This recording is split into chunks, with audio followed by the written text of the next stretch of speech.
Okay, right, you ready?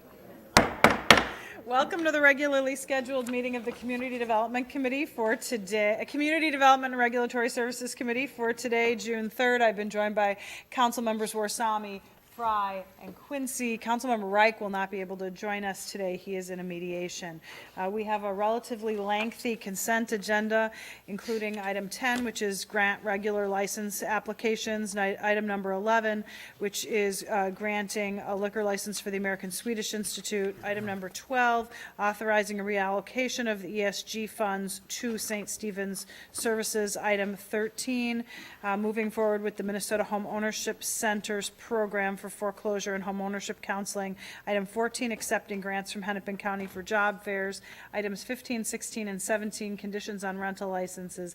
Item number 18, accepting money from the university for traffic management services at TCF Bank Stadium, and referring item number 19 to staff. Are there any questions on items number 10 through 19? Seeing none, all in favor of the consent agenda signify by saying aye. Aye. Any opposed? Those items are approved. We'll then move on to our public hearing agenda, starting with item number 1, which is a land sale at 52 18th Avenue Northeast. Mr. Pettiford, welcome. Good afternoon, Madam Chair, committee members. We've received a full-priced offer for a parcel at 52 18th Avenue Northeast from Mr. Tony Sorensen, who proposes to build his own residence. He proposes to build a two-story single-family home with 4 bedrooms, 2.5 baths, with approximately 2,300 square feet of finished living space and approximately a 500 square foot basement. And the development will feature a double-car detached garage. The parcel is 60 by 100. The proposal has been reviewed by the Sheridan neighborhood. They totally support and recommend this proposal. Are there any questions? Are there any questions for Mr. Pettiford on item number 1? Seeing none, thank you for your report. We'll open up the public hearing, which is a land sale at 52 18th Avenue Northeast. Is there anyone here to speak to this issue? Anyone? Anyone? Seeing none, we'll close the public hearing. Councilmember Quincy.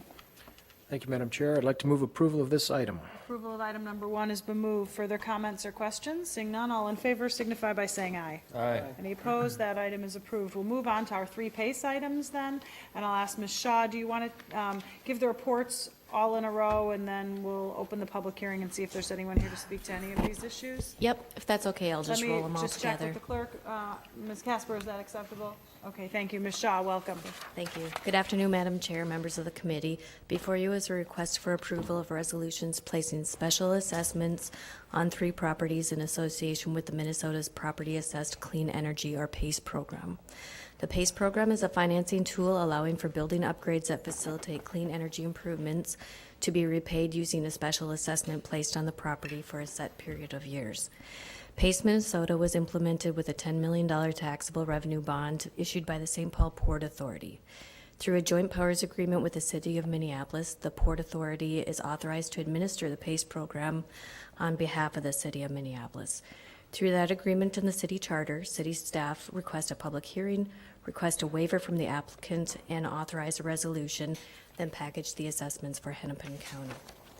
All property owners have requested these assessments above and beyond property taxes to be placed on their properties and have waived the right to an appeal. The assessment will capture repayment for respective energy efficient upgrades and equipment purchased and installed in their facilities. The first project, Elliott Park Life Sciences, 700 10th Avenue South, has submitted an application requesting $219,450,000 of property assessed financing for energy improvements. This improvement includes installation and purchase of a chilled water distribution system, installation to valves and exposed hot water and steam pipes, and reduction of ambient air temperature in the basement using outside air pumped in with newly installed controller. Total project cost is estimated at $223,580, less a $13,580 rebate.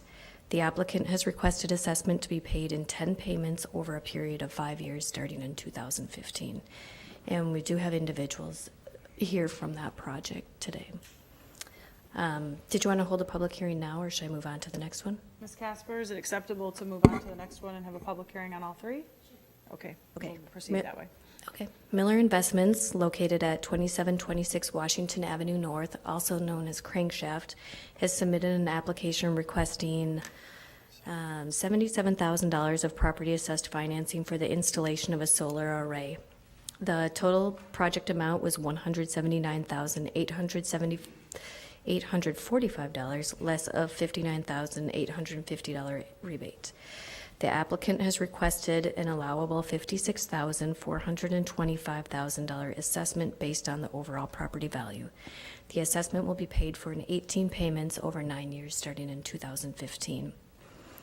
The last project, Longfellow Market, located at 3815 Lake Street East, has submitted an application requesting $282,150 of property assessed financing for the installation of lighting system upgrades and new refrigeration systems exceeding current requirements for energy efficiency. The applicant has requested assessments to be paid back with 10 payments over a period of 5 years, starting in 2015. And I have waivers and applications on file for all three of the projects, and if you have any questions, you can let me know. Are there any questions for Ms. Shaw on items 2, 3, or 4? I would open it up for questions about the PACE program generally, since this is the first time we're bringing PACE projects through this committee. Anyone? Okay, we'll open the public hearing. Ms. Shaw, thank you for being here today. Okay, thank We'll you. open the public hearing on items 2, 3, and 4, which are resolutions placing property assessed clean energy special assessments on the properties listed below. I would have introduced you, but I'm glad you're here. Representative Kalin, who is here today, and I'm happy to hear you, have you here to speak. So I'll open the public hearing on the program generally and these three assessments specifically. Well, thank you very much, Madam Chair and council members. First of all, I'll identify Jeremy Kalin. I'm former state legislator, not from the city of Minneapolis in my service days, but CEO and president of Utectics. We connect qualified clean energy projects with the committed capital required to help them achieve success and actually get constructed. Consistent with the city's aggressive sustainability goals and clean energy goals, PACE is a really important tool to move projects like the three before us today. Utectics has played a role in getting Exelon and the Elliott Park Life Sciences building and the Miller Investments Crankshaft solar project across the finish line, and really proud to be here. But mostly want to thank you as council members, and especially you, Madam Chair, for helping identify this as a tool that makes sense. I was chief author of the legislation, enabling legislation as a state legislator, and saw it as just another finance tool like a lot of other special assessments to help advance the public good, in this case, reduced emissions, increased electric reliability, and most importantly, at least for the two projects we were most involved in, returning cash to the project owners from day one. These are strong business propositions, and it's really great to see it all come together.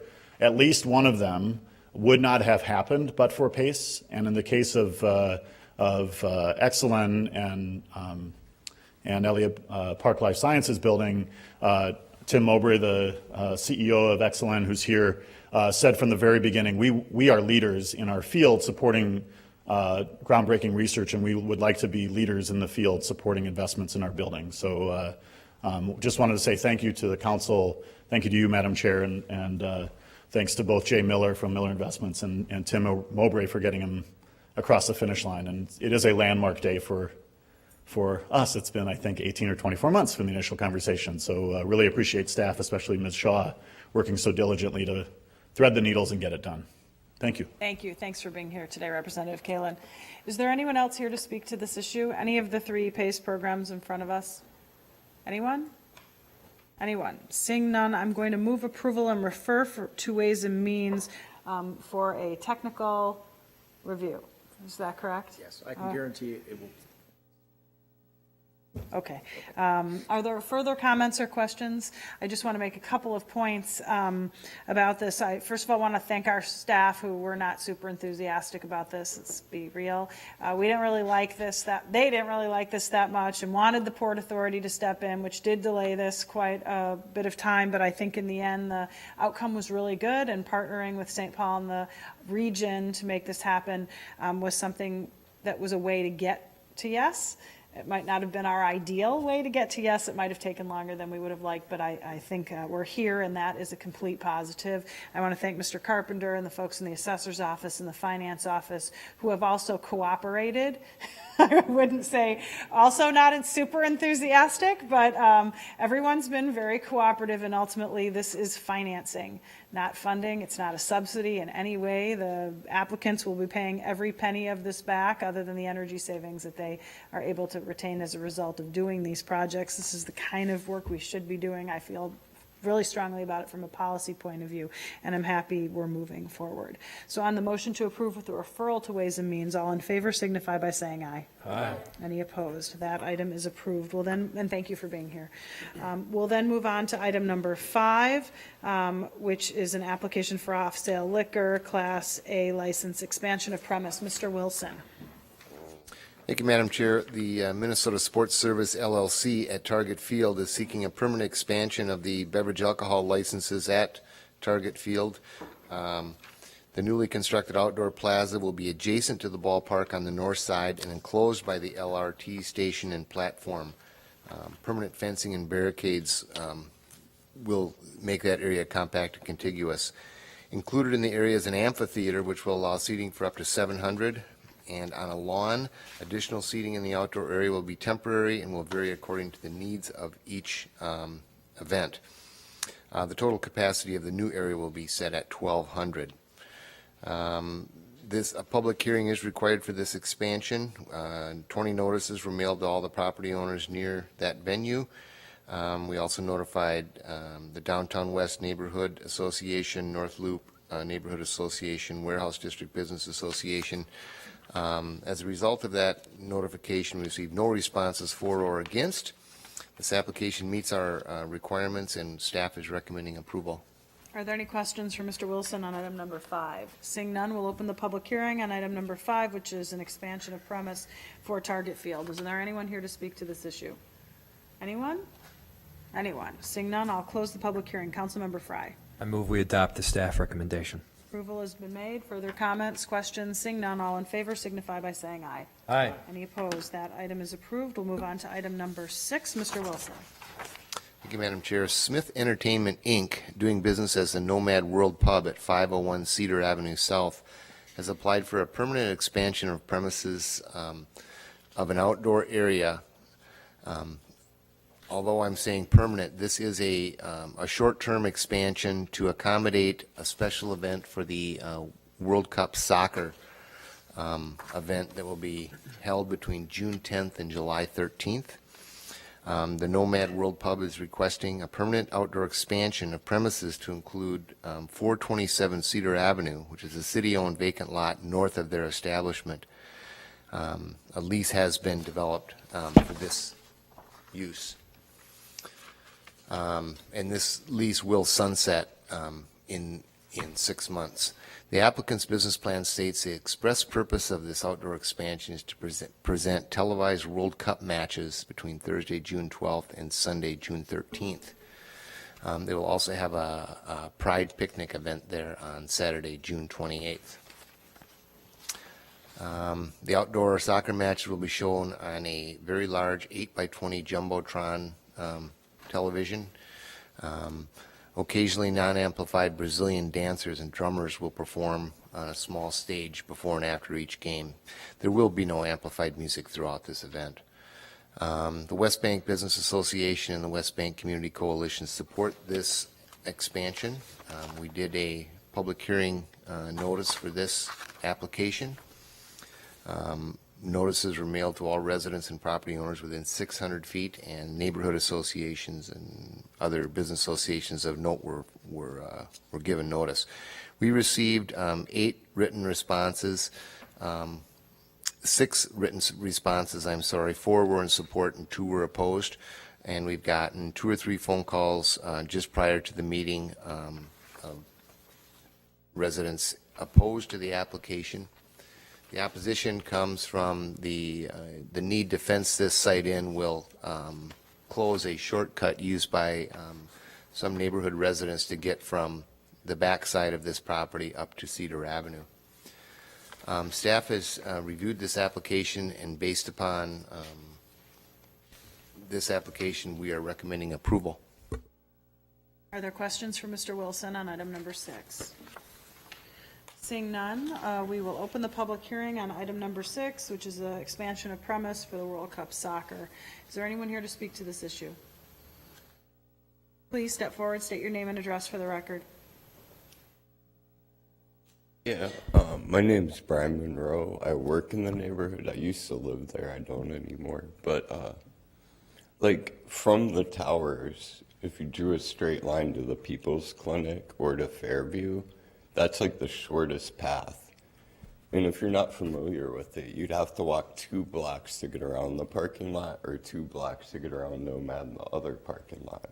So for a lot of poor people going to the clinic, you have to go really far. Like right now, they just threw the fence up today, and people have come in my coffee shop like 2 blocks away about and complain. And there's all kinds of mostly Somali people, like elderly people that I don't even know if they understand me. And I'm like, you have to go all the way around. They're like, why? And I think if you could accommodate, I have no issue with using that lot because it should be used, but if it could accommodate somehow access through there, because it's not just a shortcut, it's a big shortcut. And it's in between. I mean, for a business person, it'd be nice for my customers coming from Palmer's or Nomad or anywhere.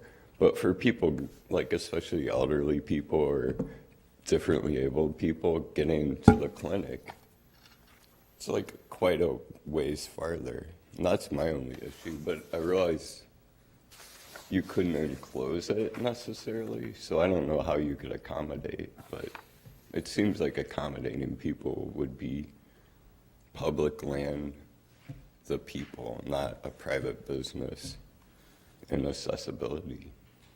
Thank you. Thank you. Is there anyone else here to speak to this issue? Please step forward, state your name and address for the record.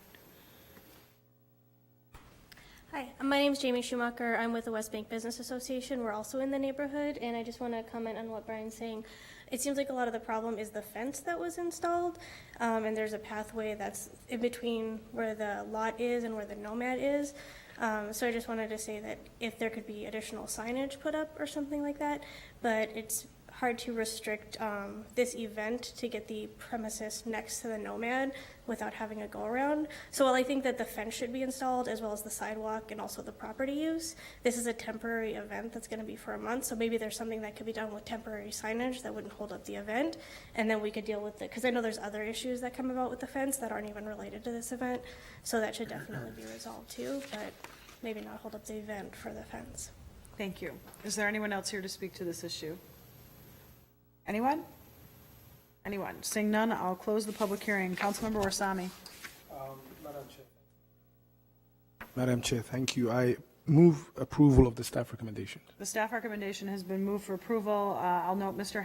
Eric, are you the city staff person on the fencing issue? So perhaps you can look at the signage. But wasn't a building here once? Yeah, it got burned So down. you never could walk through the building. And hopefully in the future, someone will build a building there, right? And then you'll have to walk around the block. Okay, you might get used to it now then. That would be good. Okay, on the motion to approve, all in favor signify by saying aye. Aye. Any opposed? That item is approved. We'll move on to item number 7. Thank you, Madam Chair. We have an application by Sisyphus Brewing LLC for an on-sale liquor tap room, Class D, and they are located at 712 Ontario Avenue West, and this is just to the east side of Dunwoody Institute. This will be our 8th brewery tap room in Minneapolis. They seek to be open from 3 p.m. to 10 p.m. Tuesday through Thursday, and noon until 1 a.m. Friday through Sunday. This business is owned by Samuel Harriman. He's a 100% owner. The tap room will have seating for 70 persons, and there will be no outdoor area with this tap room. Public hearing is required. We sent 24 notices to residents and property owners within 600 feet of the business. We notified the Lowry Hill Neighborhood Association. We received one response from our notification, and that was in support of the application. This application meets all of our requirements, and staff is recommending approval. Are there any questions for staff on item number 7? Seeing none, I'll open the public hearing on item number 7 for the brewery at 712 Ontario Avenue West. Is there anyone here to speak to this issue? Anyone? Anyone? Seeing none, I'll close the public hearing and move approval. All in favor signify by saying aye. Aye. Any opposed? That item is approved. We'll then move on to item number 8, which is Councilmember Glidden's ordinance recommending a change to allow sidewalk retailers to display and sell merchandise on a limited portion of sidewalks in front of their building. Ms. Roberts, welcome. Council Chair, Goodman, council members. I'm Linda Roberts, Assistant Manager of Business Licensing. I will briefly present on the proposed amendments that is before you today. I'm also joined by Maylene Anderson in zoning, who did much of the work on the sidewalk display amendments.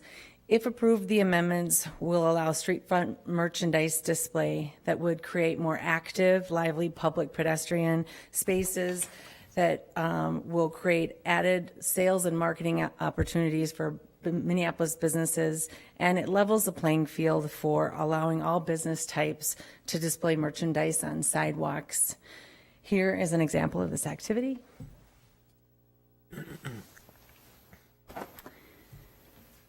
Businesses would be limited to display merchandise within 30 inches of their business. A 6-foot pedestrian walkway must be maintained. The amendments would also transfer assignment of enforcement of this code from zoning to licensing, which has been positively received because inspectors work evenings and nights. The proposed amendment has been developed over the past 7 months. The amendments have been vetted by the Pedestrian Advisory Group, Disabilities Advisory Group, the Business Licensing Business Advisory Group, all with positive comments and helpful feedback that shaped the amendments. These amendments have been approved by the City Planning Commission on April the 2nd, and will be reviewed by the Zoning and Planning Committee on June 5th. To date, we've received 3 written letters of support and 1 letter of non-support. Staff recommends approval of these amendments and are available for questions if there are any. Are there any questions for Ms. Roberts on item number 8?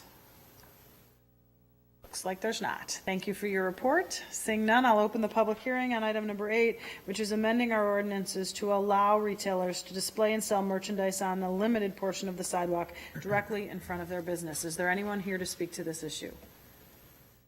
Anyone? Anyone? Seeing none, I'll close the public hearing and move approval. I want to note Councilmember Glidden has done a lot of work on this. She has reached out to many different businesses and associations over this 8-month period. I think she's been very thoughtful in the way that she's approached this and really generated quite a lot of support. And as you can see by the lack of objection here today, a very, very limited objection. So on her behalf, for all the hard work she did, I want to move approval. Are there further comments or questions? Seeing none, all in favor signify by saying aye. Aye.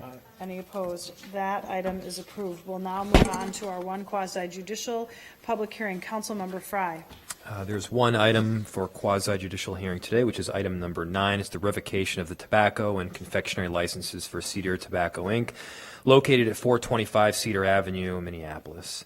It's my understanding that this is pretty basic. They didn't pay their taxes, and now they're in trouble. Mr. Wilson, want to give us more of a rundown? Thank you, Mr. Chair. Under Minnesota law, when we receive a notice like this, we are obligated to revoke this license within 30 days upon receipt of this notice. We have been in contact with the Minnesota Department of Revenue as recent as this week, and this is still a valid notice of tax denial, and I believe that we have to revoke this license. Thank you, Mr. Wilson. Although I'm not sure we need to hear from the owner licensee, I think we will anyway today. And I'll just note that in general with these quasi-judicial hearings, the evidence that we are limited to hearing evidence that was already brought forward at the ALJ hearing. So you can't give us anything else. Is there a representative here from Cedar Avenue, from the Tobacco and Confectionery today? Seeing none, I will move that we adopt the staff recommendation revoking the licenses for the tobacco and confectionery. All those in favor say aye. Aye. All those opposed? Councilmember Goodman. We're on to our last item. My agenda, this is a project analysis authorization for Broadway Flats. Ms. Glasper, welcome. Madam Chair, committee members, thank you very much. I am before you today with a report recommending the authorization of continued analysis of the Broadway Flats project to determine if tax increment financing is an appropriate and justified financing mechanism. If continued analysis is appropriate, staff would be authorized to negotiate the terms and conditions of a redevelopment contract and other activities, including preparation of a tax increment financing plan. All such terms and conditions and the plans would, of course, be subject to additional reviews and approvals by this body. The project is seeking up to $1.5 million in PAYGO TIF assistance to help with the construction of the building. The project, Broadway Flats, is proposed to be located at the northwest corner of the Penn and Broadway intersection in North Minneapolis. The site consists of a total of 9 individual parcels, 6 of which are owned by the city, 2 are owned by the developer, and 1 the developer has a purchase agreement for. Broadway Flats would consist of 103 units of affordable rental housing at 50 and 60% MMI, 19,000 square feet of commercial retail space, underground parking, shared surface parking, innovative stormwater management systems, public art, an integrated transit shelter, various green and sustainable elements, and a variety of public pedestrian amenities. The anchor commercial tenant will be the relocated Broadway Liquor Outlet, the longtime North Minneapolis business that was lost in the May 2011 tornado. The remaining commercial space would be occupied by up to 3 additional tenants who have yet to be identified. The development project is a direct response to the 2011 tornado that destroyed this intersection, numerous other businesses, and hundreds of homes in North Minneapolis. The Rose family lost their business, Broadway Liquor Outlet, and have chosen to rebuild in a way that makes a much bigger impact and potentially sets the tone for future redevelopment in the area. The developer has worked very closely with city staff and has been very amenable to some of our suggested changes, which included expanding the project to more closely align with our vision and to make a more significant impact at the node. The total development costs for the project are currently estimated at about $24.5 million, so that includes the approximate $1.8 million for the commercial portion. The project has already secured just over $4 million, which includes the city's Affordable Housing Trust Fund award of just over $1 million, the Met Council award of $2,750,000 total from Hennepin County through both AHIP and TOD, and approximately $342,000 in deferred developer fee.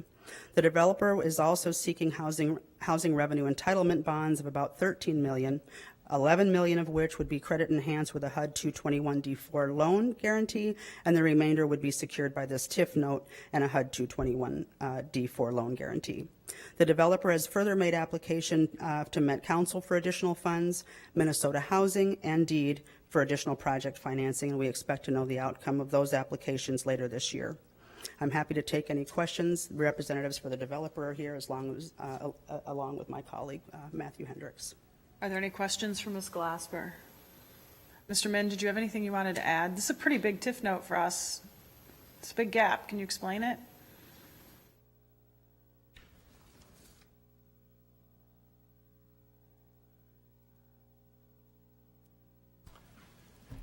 Madam Chair, members of the committee, Stephen Min with Loopy Development. We are the fee developer and partner in this project.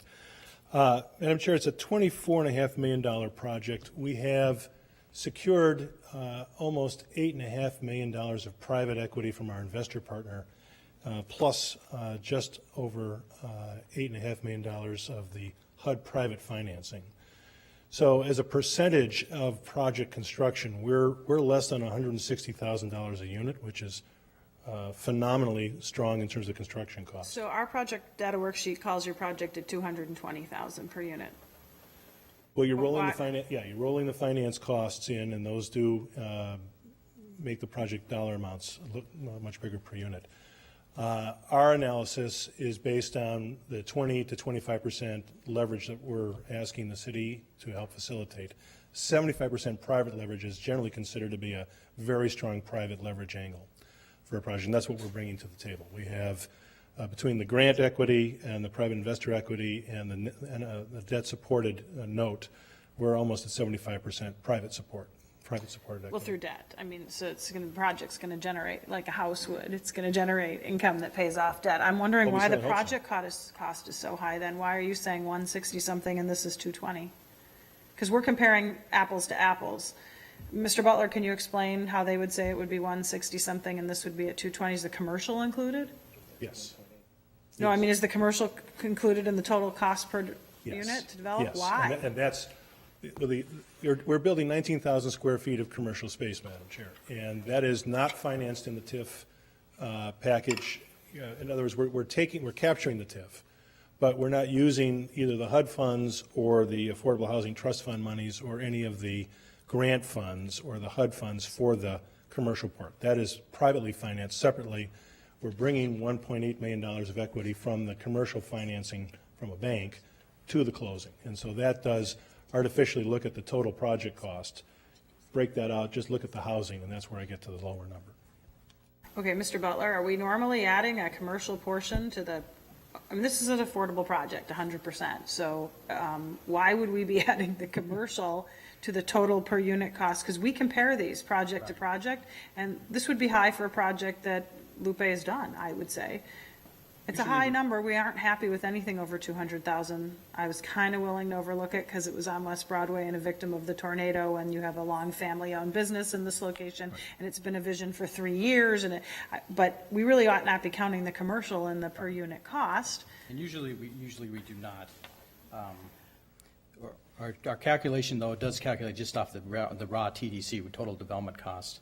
So what we should do is reformat this so that it does take into account the commercial is separate when it's calculating per unit cost. And it then doesn't have the on here. commercial portion of it, which is not being publicly funded at all. Although arguably in North Minneapolis, we maybe should be doing that too. But I would say we should not be looking, I'm looking at a Beacon project or a PPL project and trying to compare it to private developers doing the same kind of good work. I need to know what the cost is to develop the housing unit, not what it, including their fees and architects and legal and contingency and all that, but not the commercial. We'll take a shot at breaking this out in the project data worksheet. Okay, that'd be great. Yeah, then it'll bring it in under 200, and that would make more sense. Then I'm not opposed to commercial. We're out there kind of, harping on the fact we want everyone to include commercial, but you can't count it as part of the affordable housing total per unit cost. Okay, all right. Anything else you wanted to add? Madam Chair, we've been working at this now for almost 3.5 years. Your committee has seen a number of iterations. We're very, very excited to advance that we have secured our tax credit investor. We are looking to break ground at the end of the year or January, February of next year, and the support from the city staff has been phenomenal. Yeah. They have done yeoman's work to get us here. Yeah, this project has been a labor of love given the situation, so we're all supportive of it. When I hear tax increment, Yes, now of I'm course. starting to look more closely at how much it costs to develop each unit. Of course. Ms. Glasper, did you have anything you wanted to add? No, Madam Chair, I just wanted to take personal responsibility for the error in the project data worksheet. I wouldn't call it an error as much as a better way to differentiate the importance of affordable housing to everything else. Okay, Thank you. great. Anyone else have questions or comments? Okay, I'm going to move approval of the staff recommendation to continue the analysis of the mixed-use proposal to determine if tax increment assistance is appropriate and justifiable. All in favor of the staff recommendation signify by saying aye. Aye. Any opposed? That item is approved. I'll note that item 21 is again being postponed, and item 22 is going to be postponed, I believe, Mr. Lutz, for one cycle or two? The Dean. Madam Chair, maybe 2 cycles. We're meeting with representatives of organized labor in a few weeks. Okay, so I'll just for Ms. Casper, who knows we don't like to keep things on our agenda for extended periods of time, 2 cycles for the green deconstruction project. If it's not ready to go, we'll take it off the agenda, renotice it. Seeing no further business before us, we are adjourned.